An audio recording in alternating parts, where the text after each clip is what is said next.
জামাত ইসলামী চায় একটি অবাধ, নিরপেক্ষ, গ্রহণযোগ্য নির্বাচন। সেজন্য আমরা সরকারের এই সংস্কারমূলক কাজে কিন্তু সহযোগিতা করছি। এটা হচ্ছে বড় কথা।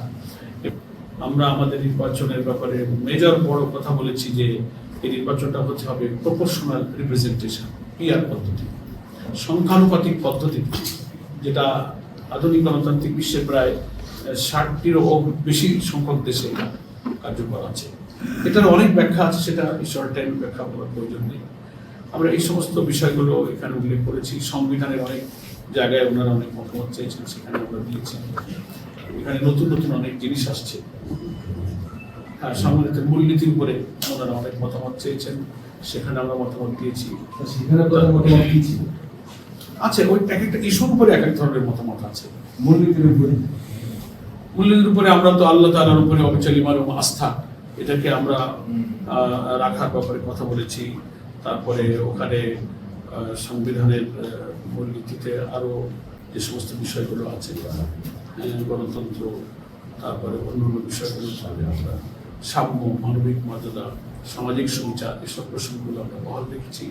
কিছু কিছু জায়গায় আমরা আমাদের পরামর্শ আমরা দিয়েছি এবং ওনাদের সুপারিশের মধ্যে ন্যাশনাল কনস্টিটিউশনাল কাউন্সিল নামে একটা প্রসঙ্গ এসেছে।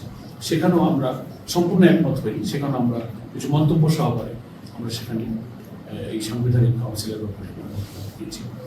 আপনারা দেখতে পাবেন ওখানে অনেকগুলো বিষয় আছে। তারপরে জনপ্রশাসনে যে বিরাজমান বৈষম্য, অসন্তোষ বিরাজ করছে, সেটা নিরসন করার জন্য আমরা একটা মধ্যম পন্থায়, যাতে একটা সাউন্ড সিভিল অ্যাডমিনিস্ট্রেশন যেন চলতে পারে, বৈষম্য যেন না থাকে, প্রশাসনকে কেউ অস্থির করতে না পারে, নিরিবিলি রাষ্ট্রের কাজ সরকার এবং রাষ্ট্র চালাতে পারে, সেটা বেশ ভালো ভালো কিছু পরামর্শ জনপ্রশাসনের দিয়েছি।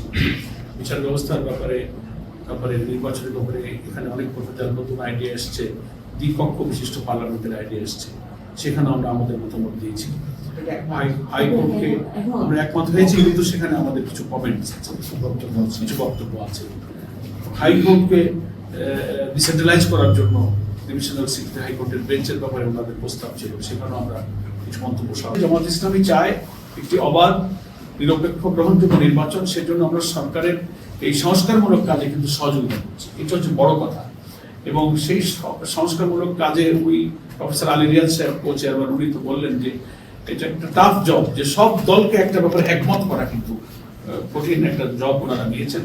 এ ব্যাপারে আমরা ওনাদেরকে কথা দিয়েছি।